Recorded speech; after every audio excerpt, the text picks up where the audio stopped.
Olá pessoal, inicialmente eu queria agradecer à consultora Stella por me propiciar essa oportunidade de trazer informações a vocês valiosíssimas sobre fármaco e aprendizagem, e também agradecer ao Grupo Sensupeg, também essa instituição fantástica e a pioneira na neuropsicopedagogia no país.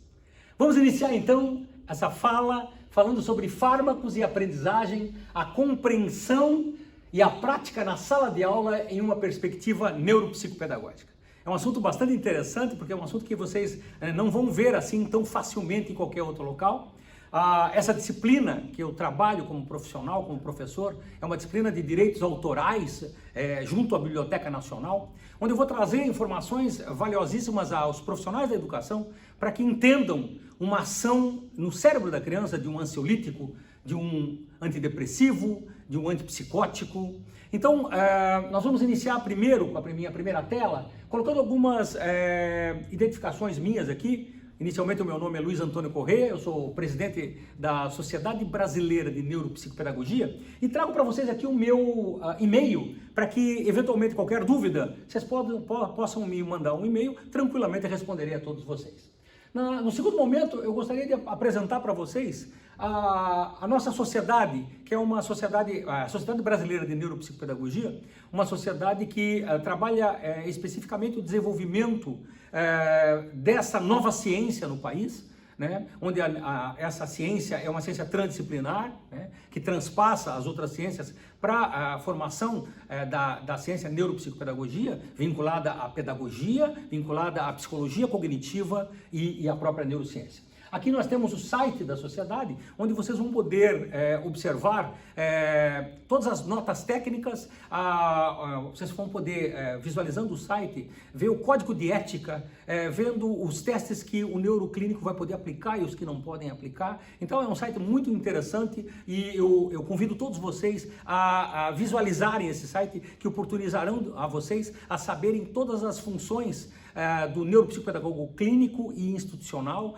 agora que nós temos o nosso CBO, Código Brasileiro de Ocupações, dizer para vocês que é a única profissão no Brasil que tem dois CBOs, um CBO específico para neuropsicopedagogo institucional e um CBO específico para clínico. Também temos um e-mail e um WhatsApp para qualquer dúvida que vocês possam ter em relação à Sociedade Brasileira de Neuropsicopedagogia.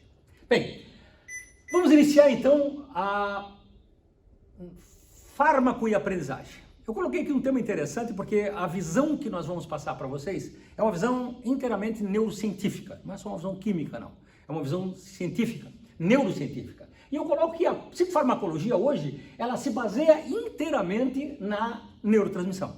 Então, nós vamos entender que as medicações elas vão agir ou substituir até alguns neurotransmissores que o cérebro não consegue produzir devido à sua própria patologia psiquiátrica. E quem vai substituir ou potencializar ou inibir a recaptação desses neurotransmissores no cérebro são os medicamentos.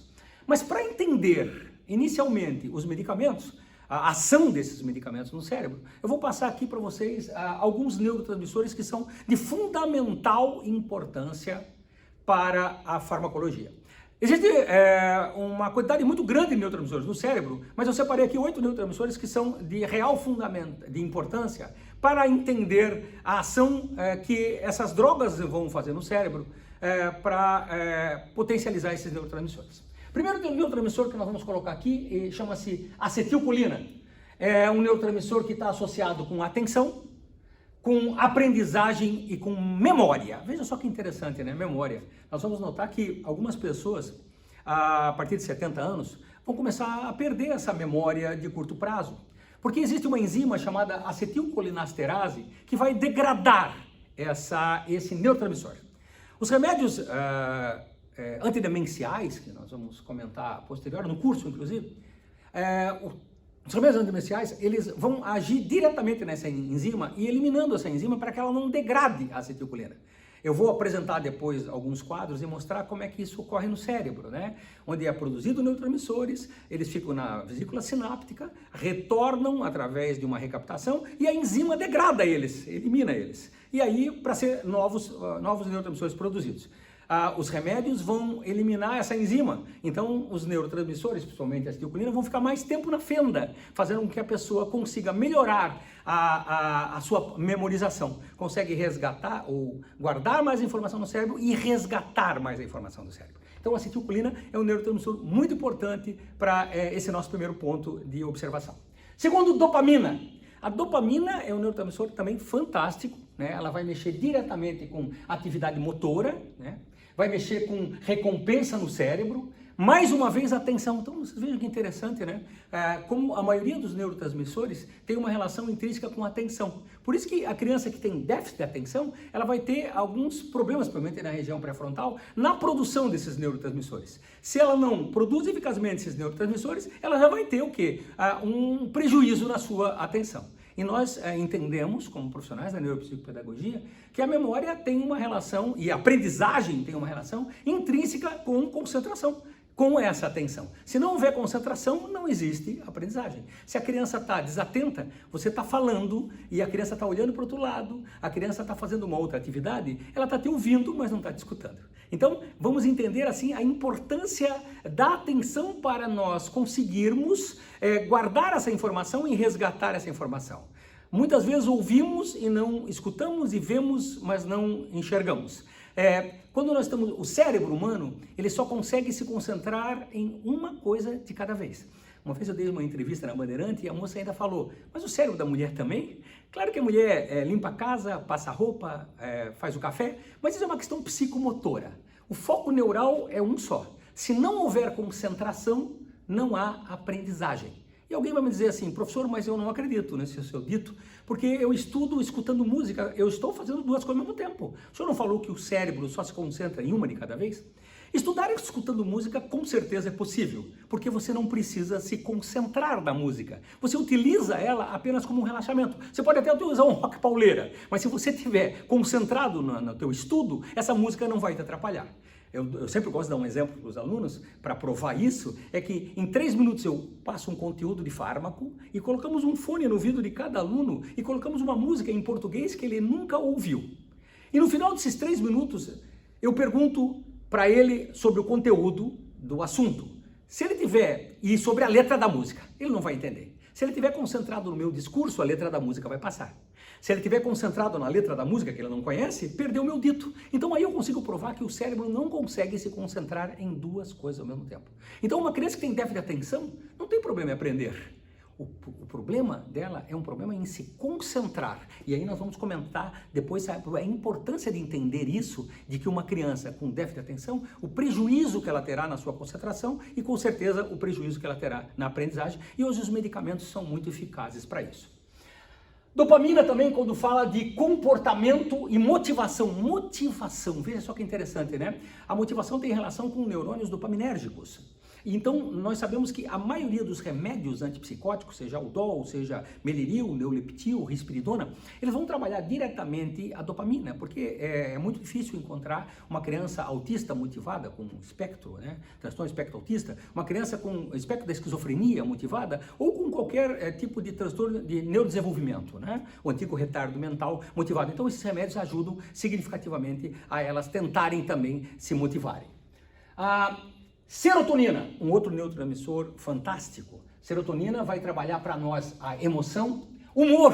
Então, nós vamos notar que, por isso que o primeiro sintoma de problemas de depressão é problemas com humor e insônia, porque a serotonina também trabalha diretamente o sono.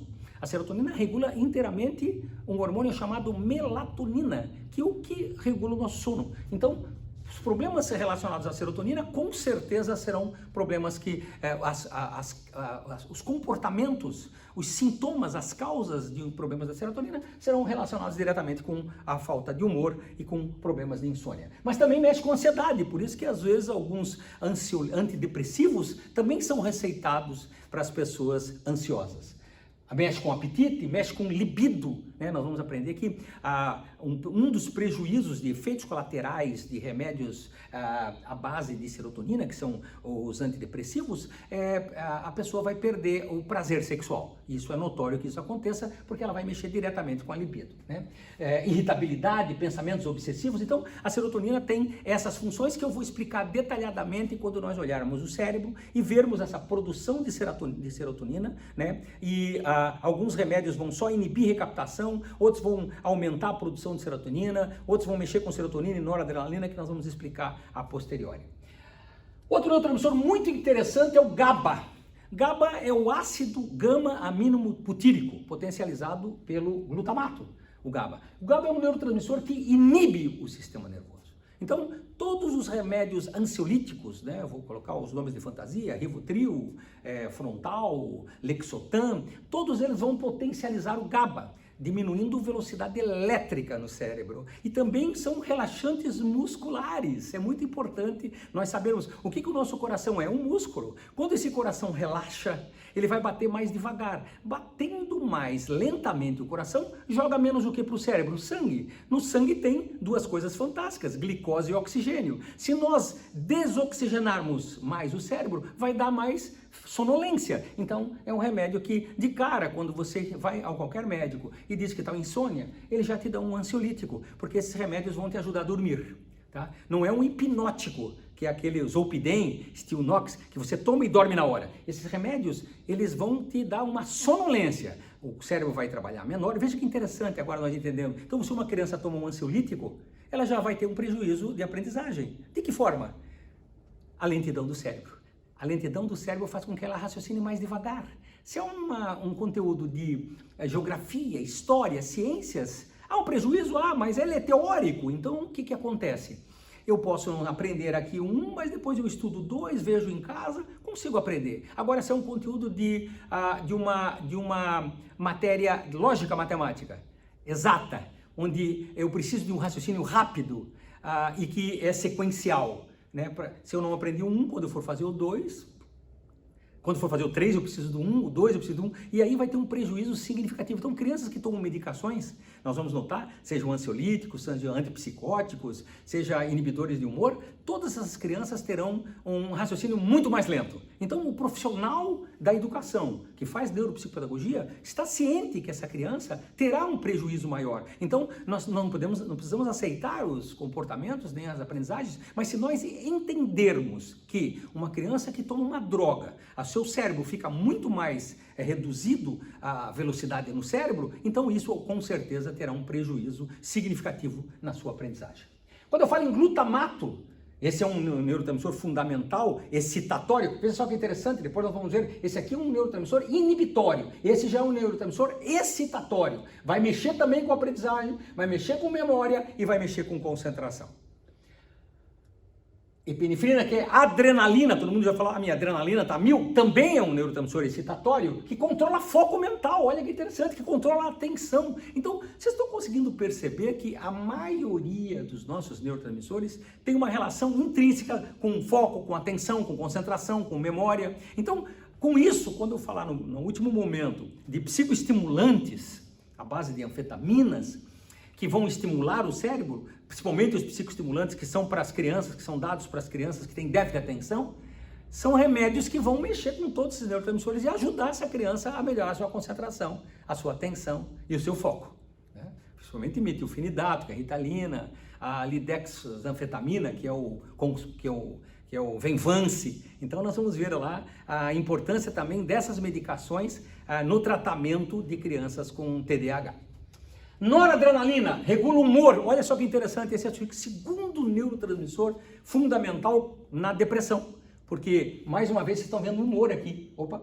Humor como situação essencial aqui para ter uma qualidade de vida, né? Por isso que a pessoa com depressão, além da insônia, o primeiro sintoma é um mau humor, né?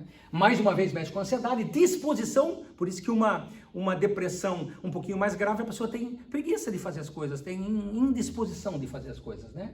A própria vontade, emoção física e mental. E o último neurotransmissor fundamental aqui é a endorfina, né, que está relacionado, analgésica, diretamente com a sensação de bem-estar, de conforto, de êxtase para a vida. Muito bem, então esses são os neurotransmissores que eu separei para que vocês entendam a posteriori, quando eu for explicar sobre a ação da medicação, que será nesses neurotransmissores, né? Nesses neurotransmissores. Vamos lá. Primeiro ponto fundamental para a gente iniciar, quando a gente fala de fármaco, né, é que hoje a medicina mudou muito. A fármaco, ela já existe desde 3.000 a.C., quando eles faziam poções, né, nos caldeirões, misturando elementos, etc. Hoje a farmacologia ela teve um avanço significativo, né, onde trabalha-se hoje com biofarmácia, com liberação prolongada, né? Eu dou um grande exemplo assim entre o Concerta e a Ritalina, né? A Ritalina normal em comprimido, quando você toma, ela é muito eficaz, só que a durabilidade dela é muito curta no organismo. A ação dela é muito rápida, ela age muito rápido, mas ela perdura pouco no organismo. Quando o Concerta, que é original do metilfenidato, ele testou, ele viu que era muito curta. Então, de que forma nós podemos fazer uma biofarmácia, uma liberação prolongada no organismo? Então, eles fizeram comprimidos com 3 compartimentos, né? Externamente, já um compartimento de metilfenidato, que quando a criança coloca na boca, e aí nós vamos notar que todos são metabolizados pelo fígado e entra na corrente sanguínea, ele já vai agir rápido. E aí acontece o seguinte, como o Concerta são 3 compartimentos, e a Ritalina vai durar muito pouco, no máximo 1h30, 2 horas, aí acaba o efeito, né? Por isso que a criança, quando toma um comprimento de Ritalina, a mãe tinha que dar 1h da tarde, e chega às 3 da tarde e acabou. Quando ela vai para o intervalo, volta do intervalo, ela não consegue se concentrar, não consegue ficar parada, etc. e tal. Então, e não dá para ficar tomando 5, 6 Ritalina por dia, né? Agora, um Concerta, que é esse com 3 compartimentos, através de uma liberação prolongada, ele vai 3 camadas. A terceira camada vai inchando com a saliva e os líquidos e vai jogando para a segunda camada e para a primeira camada e para o organismo. Então, por isso, só que tem um porém. Como o Concerta tem toda essa tecnologia através de uma biofarmácia, um Concerta é R$400. Só que ele vai, se eu tomar às 8 da manhã, ele vai ter uma durabilidade de ação até às 8 da noite. Enquanto uma Ritalina, se eu tomar às 8 da manhã, no máximo às 10 horas ela acaba o efeito. Por isso que ele é R$30. Então nós vamos notar assim a diferença hoje da tecnologia que é usado dentro dos medicamentos, coisas que não existiam antigamente, e hoje nós temos medicamentos de liberação gradativa e prolongada. Biologia molecular, né? Antes a avó fazia chá com a folha, né? E ajudou muito, né? Chá de boldo, hoje é tirado dos vegetais, geralmente do caule dos vegetais, às vezes da raiz, a molécula do vegetal. Então hoje tem um departamento, nós tivemos a oportunidade de, junto com os alunos de Barueri, os alunos de São Paulo e de Guarulhos, fomos fazer uma visita técnica na Eurofarma. Eu fiquei muito feliz porque foi a única, além da medicina e da farmácia, que tem regularmente essas visitas, foi a única instituição e curso do Brasil que eles liberaram, que foi o curso de neuropsicopedagogia do Sensupeg. O único curso que teve a chance de verificar dentro de um laboratório farmacêutico, num departamento de biologia molecular, onde eles retiram lá a molécula do vegetal para a produção da medicação. Essa molécula é alterada, né? Nós vamos ver que essas moléculas, talvez vocês já ouviram falar no citalopram, né? Que é um remédio antidepressivo, e com a alteração dessa molécula se criou o escitalopram, né? Que é muito mais eficaz que o citalopram, porque se modificam as moléculas. E o nome da molécula é o nome do genérico, nós vamos ver, né? Então, os genéricos que nós vemos na farmácia, esse é o nome da própria molécula. E os nomes de fantasia são os nomes que os laboratórios batizam para quando tem autorização para a utilização dessa molécula.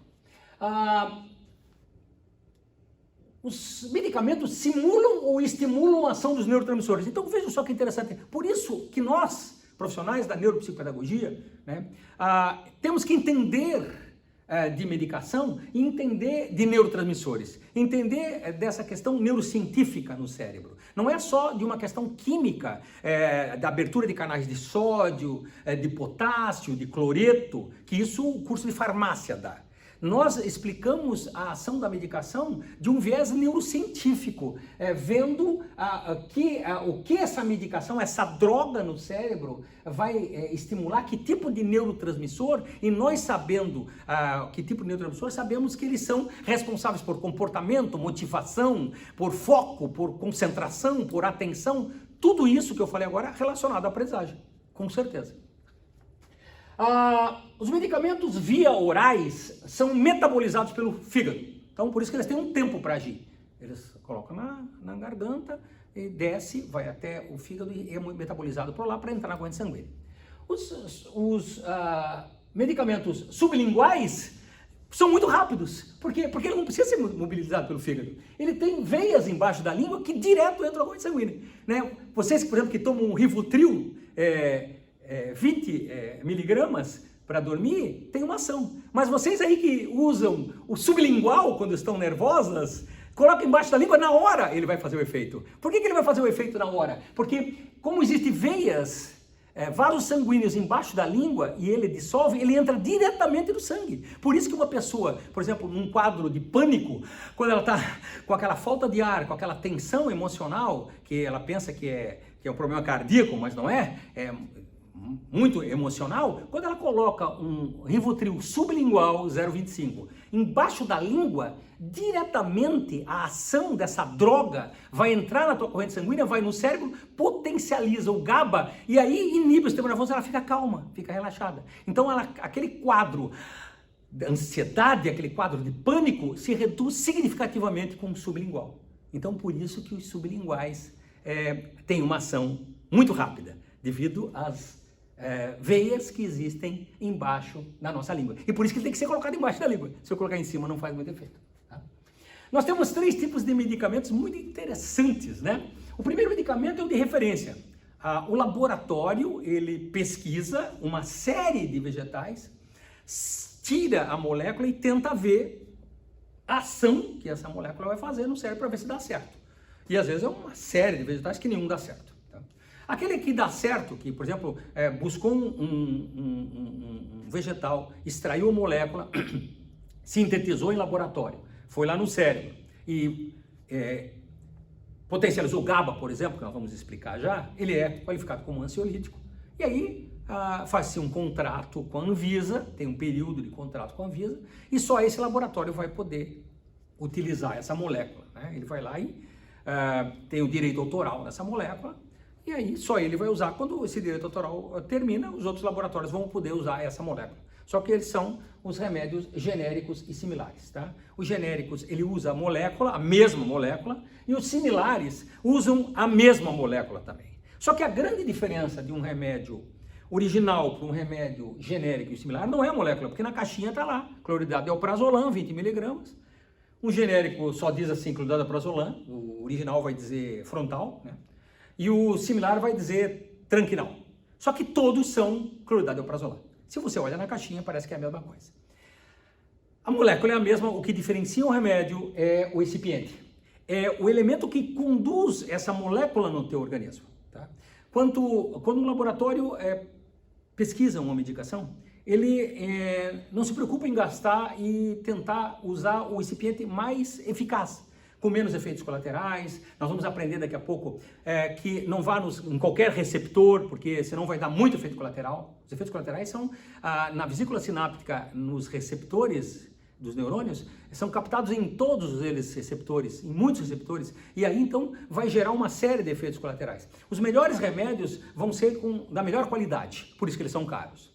Os remédios mais baratos geralmente são feitos com pó de farinha, amido, e aí então ele leva a mesma molécula, mas não leva a mesmo excipiente. E às vezes então, por isso que ele fica mais barato. Porque se ele for levar o excipiente do remédio mais caro, ele vai ficar caro. Eu gosto sempre de dar o exemplo do perfume. Se vocês verem, por exemplo, um perfume La Vie de Belle feminino. O perfume La Vie de Belle, o original é R$600. Um perfume genérico dele, ou um camelódromo, R$100, 100 ml. Se você sentir a essência do La Vie est Belle e a essência do genérico, ela é idêntica. Onde está a diferença? No elemento que faz a fixação. Se você observar, por exemplo, o La Vie est Belle é feito com óleo, onde você borrifa e esse óleo penetra no tecido epitelial e que mantém esse aroma. Um dia você toma banho, no outro dia você está com o cheiro ou na roupa, etc. e tal. Um perfume genérico, similar, ele é um perfume com a mesma essência, só que ele é feito com álcool, que é barato. Você borrifa, só que como esse álcool evapora muito rapidamente, o cheiro se dissipa muito rapidamente. Por isso que ele é só R$100 e o outro é R$600.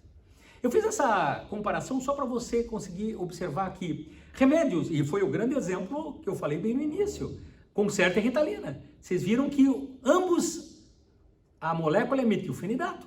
Por que a Ritalina dura 2 horas e o Concerta dura 8 horas? Pelos elementos que são feitos diferenciados e por isso que eles são caros. Continuando.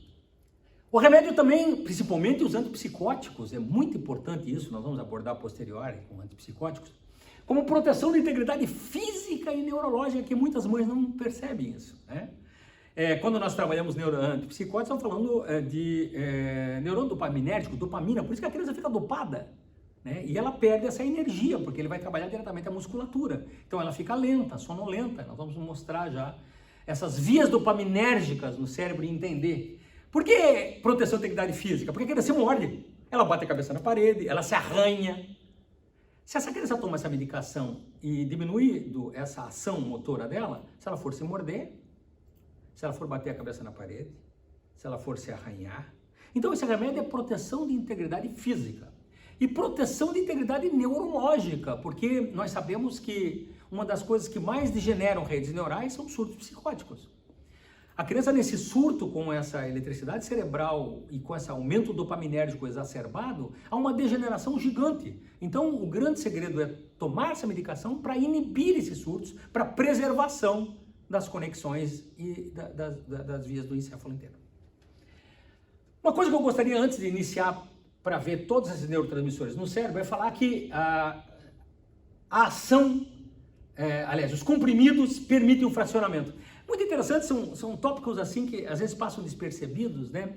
Que um comprimido que tem uma linha no meio, ele pode ser fracionado, porque quando o laboratório faz, ele faz 1 miligrama de um lado, outra miligrama de outro, eu posso cortar. Se o comprimido for uma drágia, não tiver nenhuma linha, nem no meio, nenhuma cruz, esse comprimido não pode ser fracionado. Tá? Outra coisa, se nós amassarmos o comprimido, ele perde o princípio ativo, dissipa. É óbvio que tem situações de pessoas de idade que têm seríssimos problemas de deglutir e não existe líquido, não existe gota. E aí, então, até o próprio médico disse, olha, a senhora amassa, põe no pão, ou a pessoa é resistente, põe na sopa, etc. Mas o remédio não é para ser feito isso. Né? Se fosse para amassar, ele vinha em pó. Né? Outra coisa, não se tira do invólucro, porque nós vamos colocar aqui que lugares quentes e umidade dissipam o princípio ativo, essa molécula é evaporada. Às vezes só fica o pó de farinha. Então, esses organizadores que eu coloco aqui são importantes para a pessoa que esquece. Mas corte com o invólucro, porque se eu tirar o organizador de segunda, terça, quarta, quinta e sexta, sábado, quando eu tomar de segunda e for tomar no domingo, de 20 miligramas tem 2 miligramas. Senão o remédio era vendido a granel. Né? O remédio é vendido 1 a 1, ele é a vácuo, porque não tem para proteção contra a umidade e a claridade. Eu acho interessante, às vezes você manda manipular e o cara põe um sachêzinho, né?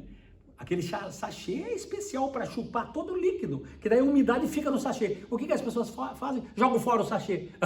E aí o remédio então de 30 miligramas, 20 miligramas, 10, fica com 5, 2 miligramas, porque o remédio não evapora. Se você pegar um remédio que tem uma validade de 2 anos, se você pegar daqui a 4 anos, você vai ver o remédio inteiro, o pó de farinha está ali intacto, mas a molécula se dissipou. Então de 20 miligramas ela até pode ter 2 microgramas. Você vai fazer mal o remédio? Não, só não vai fazer bem. O remédio não vai apodrecer. Então, por isso que tem que cuidar muito de caminhar com remédios de bolsa, com sol, com claridade, armazenar em casa. Fale para a avó, vou armazenar. Às vezes aquela senhora deixa, tem pessoas que guardam na geladeira. Claro que existem antibióticos que tem, mas remédios para transtornos mentais não. Que guardam no banheiro, onde existe mais umidade possível. Quando você toma um banho agora no inverno, aquelas gotículas é umidade. Vai dissipar todo o princípio ativo, tá? Deixa numa gaveta com sol batendo. Então ele tem que ficar lá. Se você vir numa farmácia, os remédios originais, eles são guardados lá no armário, para não pegar umidade, não pegar claridade. Então é muito importante nós sabermos disso. E até mais uma vez, para ver a questão do genérico, genéricos e similares ficam ali pela frente, enquanto os originais estão guardados lá atrás. Não é só para assalto, não, porque senão vem com uma arma ou de madrugada e assalta a farmácia. É porque a preservação, quando chega o caminhão dos remédios originais, é rapidamente, esse caminhão é climatizado, os remédios são levados lá para trás, num armário que não pode nem ter lâmpada em cima do armário, porque essa claridade dissipa princípio ativo. Mais uma vez, não deixa inoperante o remédio, não. Só que perde-se, a molécula vai se dissipando, então 20 miligramas dela vai ficar só 10 miligramas, 5, e às vezes você está tomando um remédio mesmo original, mas armazenado errado, não vai ter essa qualidade toda. Os ansiolíticos vão trabalhar diretamente a ligação do receptor GABA, quer dizer, quando você toma um ansiolítico, ele vai no cérebro e potencializa esse GABA, através desses transportadores aqui, eles são jogados na vesícula sináptica e são absorvidos pelos receptores GABA, que são sintetizados do glutamato. Recebendo o GABA sendo potencializado, ele vai diminuir a velocidade elétrica, e eu vou ficar completamente mais lento, vou ficar mais tranquilo. Né? Porque veja só que interessante, né? Essa tensão emocional muito grande, muito tenso, além de eu ficar muito agitado, não conseguir dormir, vai dar dores musculares, vai dar contrações, porque eu estou muito tenso. Se eu estou mais relaxado, por isso que às vezes um relaxante muscular também te ajuda na sonolência, porque o coração também é um músculo, oxigena menos. Às vezes tem pessoas que tomam até relaxantes musculares para dormir, não tomam ansiolíticos, né? Mas os ansiolíticos vão mexer com um neurotransmissor só. O ansiolítico não vai mexer com dopamina, endorfina, acetilcolina, noradrenalina, não. Eles vão potencializar o GABA. Então, por isso que o primeiro remédio que o médico dá, hoje nós sabemos, a medicina compactua com isso, né? Que a única coisa que pode fazer nós descompensarmos é se nós não dormirmos. Então, o médico, no primeiro momento que ele vê que você está com insônia, ele vai te dar um ansiolítico, porque nós temos que dormir para que haja esse relaxamento. E nós vimos também esse dormir pela questão da memória, né? A memória se consolida em dois momentos, no sono e na repetição, né?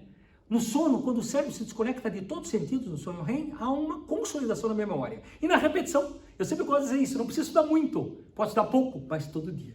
Não tem que dizer, filho, vai estudar porque tem prova. Essa é a maioria das mães fazem. E ele só vai fazer isso, vai estudar para prova. Não, tem que dizer, filho, vai estudar porque hoje teve aula. Se todo dia a criança retomar o seu conteúdo, ela consegue consolidar essa memória, fixar e aprender. Então, é muito importante que nós saibamos isso. Agora, muitos remédios prejudicam no sonho REM. Você dorme, mas não há essa consolidação da memória. Por isso que remédios, muitos anos usando ansiolíticos, você vai ter perdas da memória de curto prazo. As informações que estão preservadas, elas não são perdidas, mas as informações... Então, por isso que se eu tomo um ansiolítico muito tempo e estudo, que é aquela informação nova, eu não consigo fixar, porque eu vou conseguir dormir. Esse remédio vai ter uma indução de sono, mas não vou consolidar a memória, porque eu não chego a sonho REM.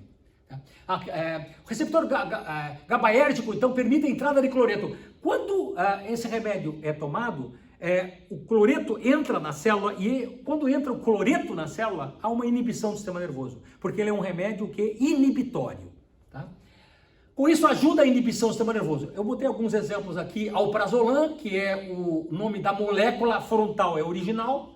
Clonazepam, que é o mais conhecido, né? O Rivotril é o mais conhecido. Né? É o remédio que hoje, que mais fácil, se qualquer um de nós hoje formos ao médico e dizer, doutor, não estou dormindo, estou muito nervoso. A gente dizia nervoso, né? Antigamente a palavra nervoso não existe mais isso, né? Vem de nervos. Dá um calmante. Hoje é tudo ansiolítico, a pessoa não está nervosa, ela está ansiosa.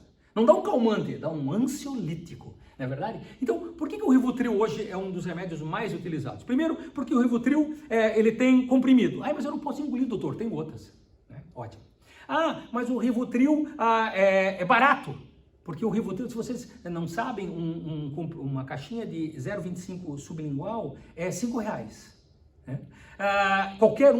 Em qualquer estabelecimento se compra, mesmo uma farmácia cara, uma farmácia de uma pessoa muito humilde, quando chega o representante, ele pede o Rivotril porque é baratinho. Nunca tenho atestado de óbito, morreu porque tomou Rivotril, né? Mas eu não posso engolir, não, eu queria um remédio só para quando eu ficar tensa, tem o sublingual. Então, mas criança pode tomar? Claro que tem. Antigamente, crianças que tinham epilepsia antes de pacote, antes de carbamazepina, Tegretol, se dava Rivotril, além de se dar o alprazolam, se dava aliás, o diazepam para as crianças, dava Rivotril em gotas, então é como se fosse pediátrico. Então, por isso que o Rivotril hoje é muito difundido, é um remédio barato e é original do alprazolam, Rivotril, né? Promazepam, que o nome de fantasia é Lexotan, é um dos mais potentes medicações ansiolíticas, né? Para pânico, e é normal até que o médico receite 9 miligramas diárias, mas pode chegar até 36 miligramas para inibição de suicídio, etc.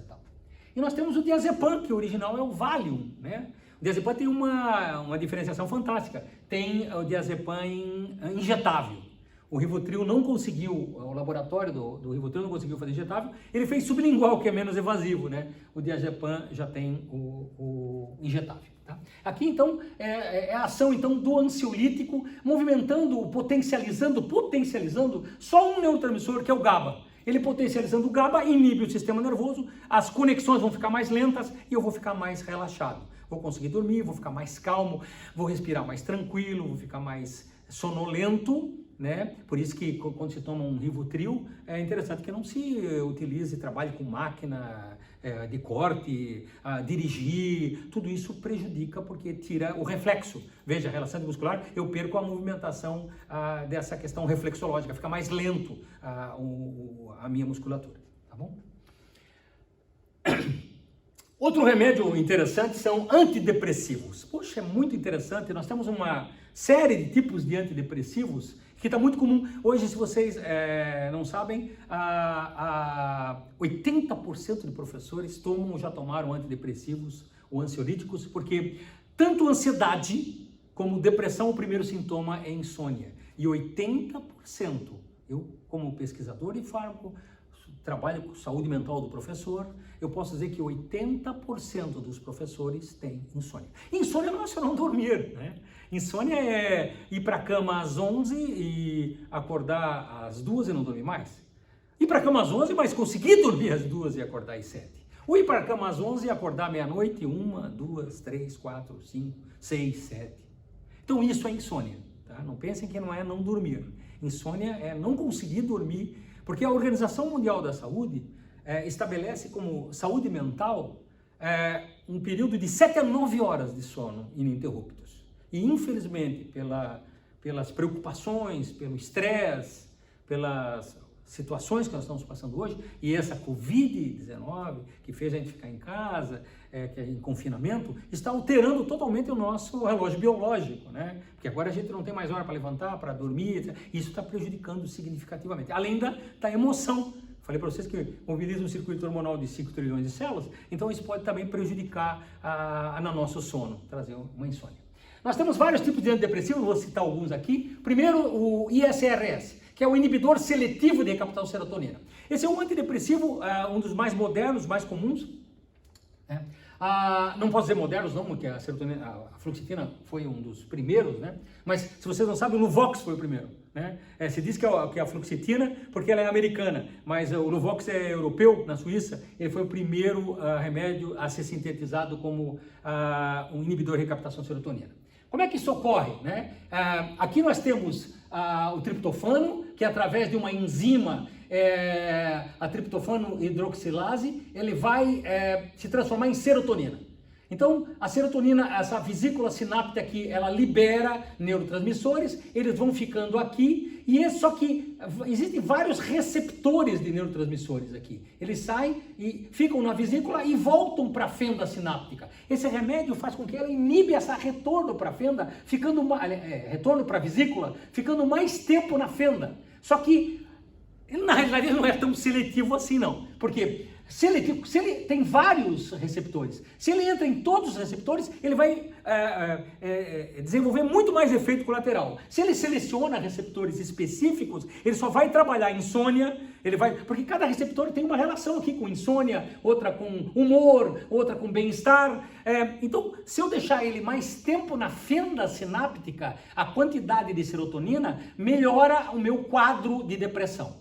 Tá? Então, por isso que eles são inibidores seletivos. Eles não ocupam todos os receptores, só alguns. Por isso que os efeitos colaterais de uma fluoxetina, ele é menor do que um tricíclico, como uma amitriptilina, uma imipramina, que nós vamos ver depois. Tá? Segundo quadro é duais. Veja que interessante, duais são inibidores da recaptação de serotonina e noradrenalina. Lembra da serotonina de alegria, de apetite, mas a noradrenalina também, de humor, de bem-estar. Então, eles ajudam a inibir a recaptação desses neurotransmissores, deixando com que ele fique mais tempo na fenda e aí eu fico melhor. Porque o que acontece? Os neurotransmissores são liberados na vesícula, são absorvidos e rapidamente eles retornam para a fenda sináptica, para a vesícula sináptica.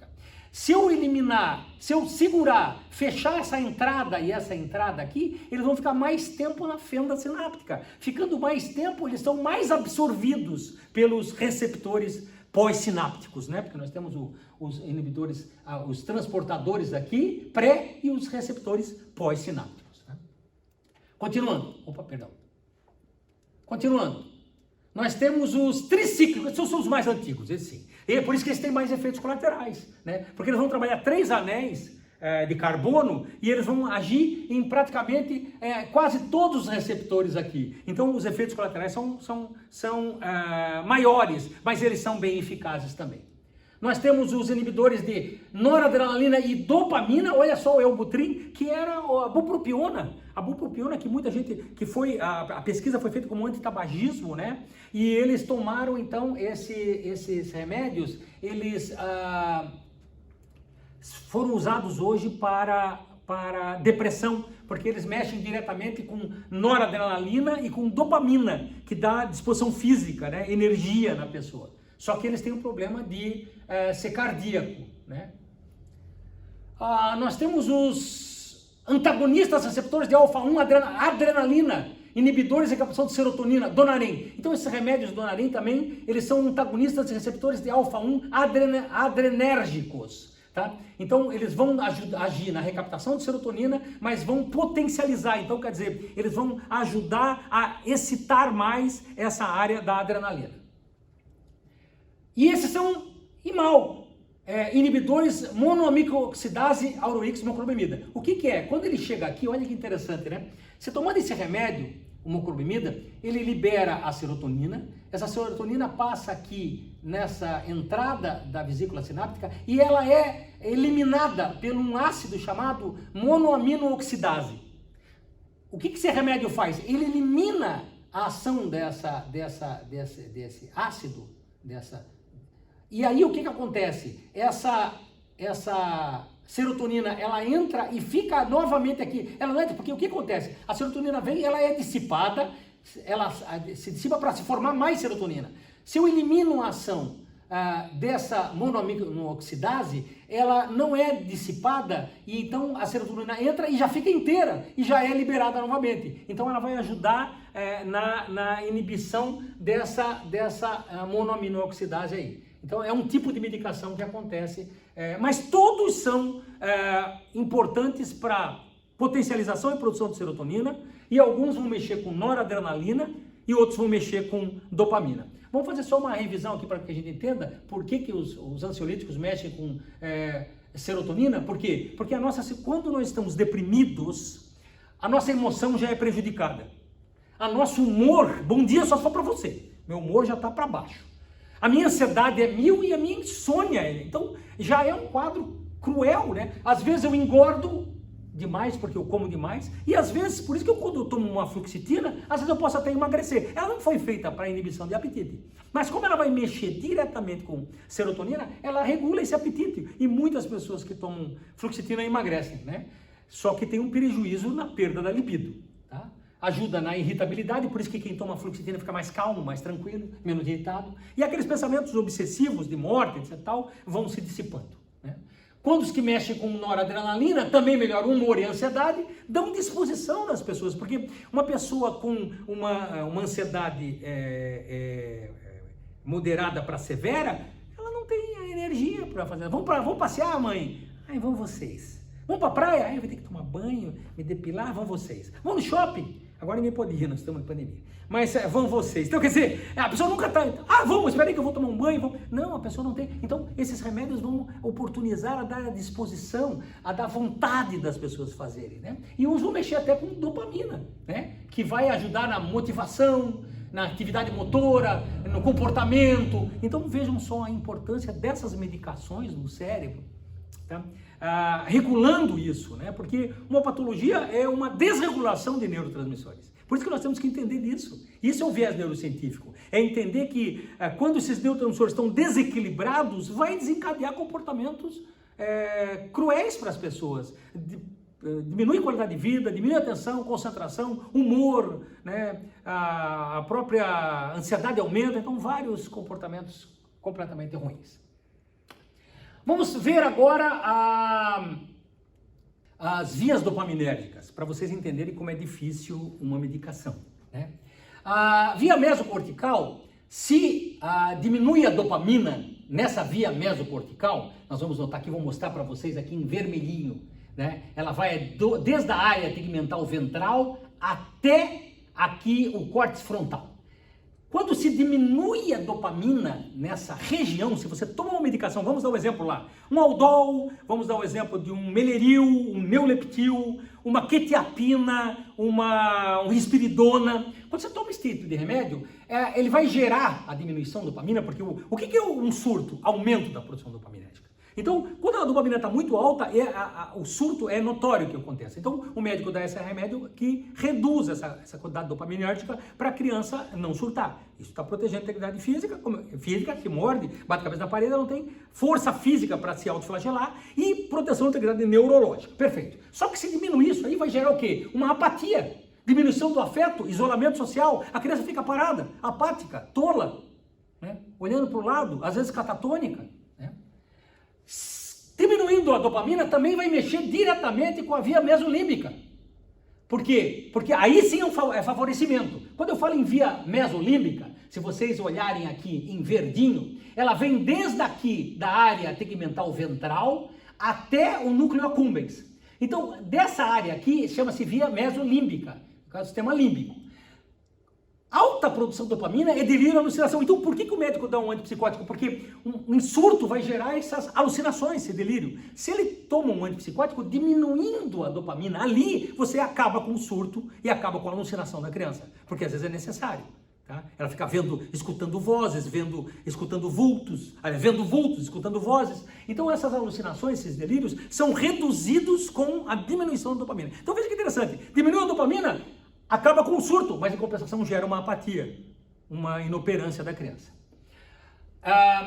Na via nigroestrial, que ela vem desde aqui, né, a nigroestrial pretinha, aqui, desde a substância negra, que pode chamar substância negra também, até o estriado, se você diminui com um antipsicótico, ele vai gerar sintomas motores, tremores, andar duro, curvado, então pode gerar aqueles tremores de mão. Então, tudo isso é consequência da diminuição dopaminérgica. Mas o médico às vezes tem que diminuir, porque ele tem que inibir o surto, para que a criança não tenha alucinação, né? E na última, a via túbero-infundibular, ela diminuindo a dopamina, e a túbero infundibular, ela vem essa azul, bem pertinho aqui da amígdala, né? Ela vai gerar lactação. Então, isso aqui é uma coisa muito interessante, né?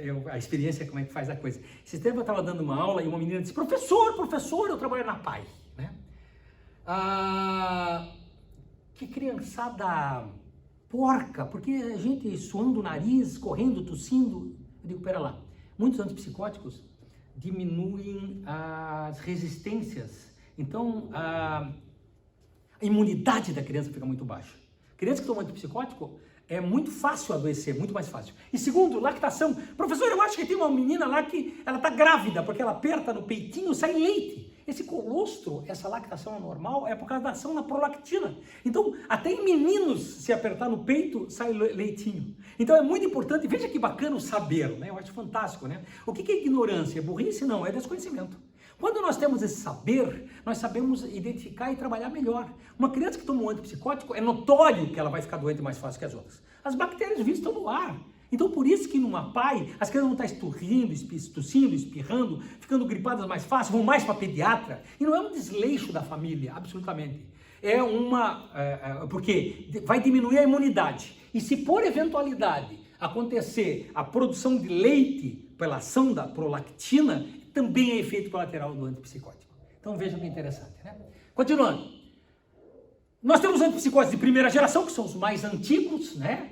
Onde eles vão agir só no receptor D2, que é de dopamina, né, que é o Aldol. Por isso que o Aldol, tomando muito tempo Aldol, o cara sai lá porque nem mal de Parkinson. Se uma pessoa ficar internada 30 dias no hospital psiquiátrico com Aldol injetável, ela sai de lá inteiramente trêmula, porque esses efeitos S-piramidais são notórios, porque são remédios de primeira geração. São muito eficazes, né? Tiram toda a energia, ajuda ela a não surtar, mas só que vão ter completamente efeitos colaterais enormes, né? O haloperidol, que é o Aldol, a copomazina, que é o Amplictil, que tem injetável, né? Com muito mais efeitos colaterais, podendo provocar enrijecimento de músculo, contração de face. Às vezes a contração de face é efeito colateral dentro do psicótico. Pode ser Tourette também, mas aí tem invocação de som, e pode ser um tique. Tá? É por isso que nós temos que ter esse entendimento para não julgar antes de saber. A percepção nossa e o nosso saber ajudará muito as crianças aí, tá? Necessidade de ficar mexendo a perna, fica balançando a perna, é interessante porque é um paradoxo, né? Se esse remédio foi para conter esses movimentos, como é que vai dar agitação na criança? Se ele é um remédio para agitação, geralmente antipsicótico é para controlar agitação, inquietação, irritabilidade. Então, tudo isso, esses remédios tiram todo esse tipo, que geralmente uma criança com espectro autista, esquizofrenia, com o antigo debilidade, elas são agitadas, são agressivas, agressividade também. E esse remédio gera, então, uma agitação, né?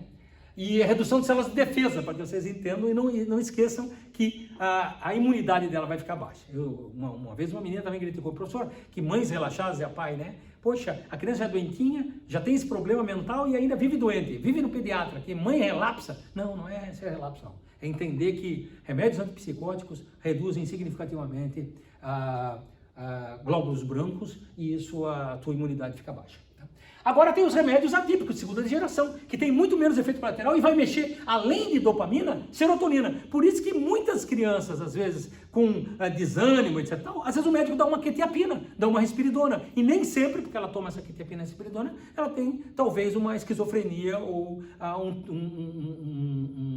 um transtorno espectro autista. Tá? Só que saber que os remédios mais novos, como risperidona, quetiapina, são remédios já de segunda geração. Lá na vesícula sináptica, eles vão mexer não só com os receptores D2, que são de dopamina, mas também com 5-HT2, que é de serotonina.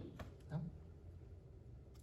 Psicoestimulantes. Esses sim são a chave hoje, os remédios mais usados na escola, para nós, para os nossos alunos, né? Que aqui está a Ritalina, aqui está o Concerta, aqui está o Venvance, né? Que são a última geração aí de remédios que são tomados em sala de aula.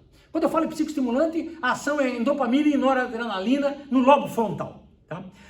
Nós sabemos hoje que a maioria das crianças com déficit de atenção são falhas de neurotransmissores, não se sabe quais são, mas esses remédios são muito eficazes, né? Porque eles vão trabalhar a dopamina com atenção, comportamento, motivação, né? Isso é muito importante. Com noradrenalina, que eles vão trabalhar com foco, vão trabalhar com também atenção, que isso que as crianças não têm. Né? Ele bloqueia então a transmissão de dopamina e com isso então ela sobra mais a dopamina na fenda. Ele bloqueia o transmissor de dopamina e a dopamina fica mais na fenda sináptica. Ajuda na desatenção, inquietação e impulsividade. Tá?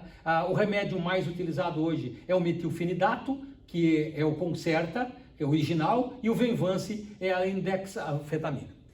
Só uma dica para vocês. Hoje nós sabemos, as evidências mostram que crianças que nascem com a predisposição à esquizofrenia, uma das grandes medicações que pode ser um psicoestimulante para isso, ou um desencadeante, é a anfetamina.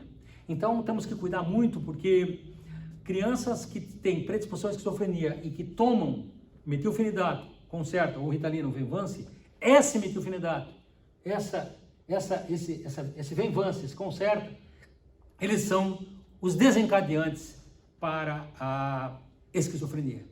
Mas óbvio que tem que ter uma predisposição.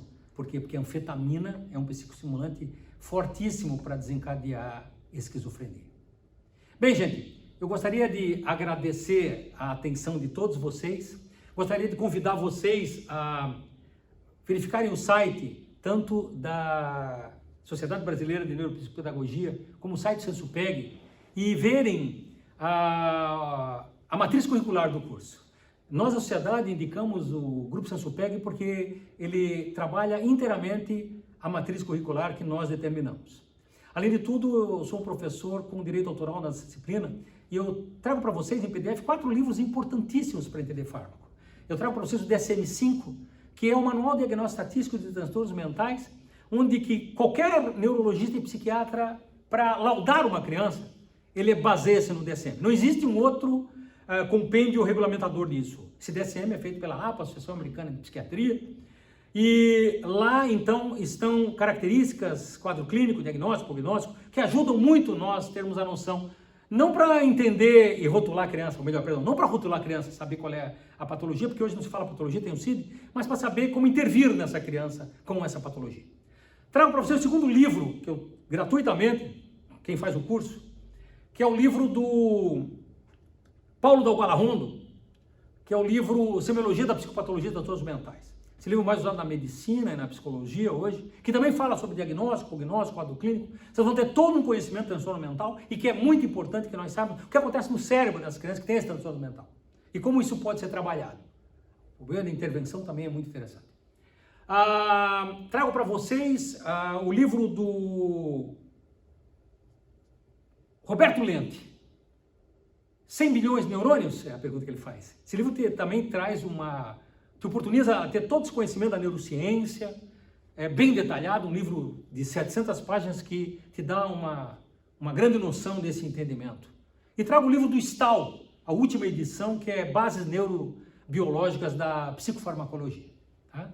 Convido então vocês, mais uma vez, a verificar esses sites aí da Sensupeg, do Sociedade, e só quero desejar a vocês muito sucesso, muita saúde e que Deus abençoe a todos. Muito obrigado.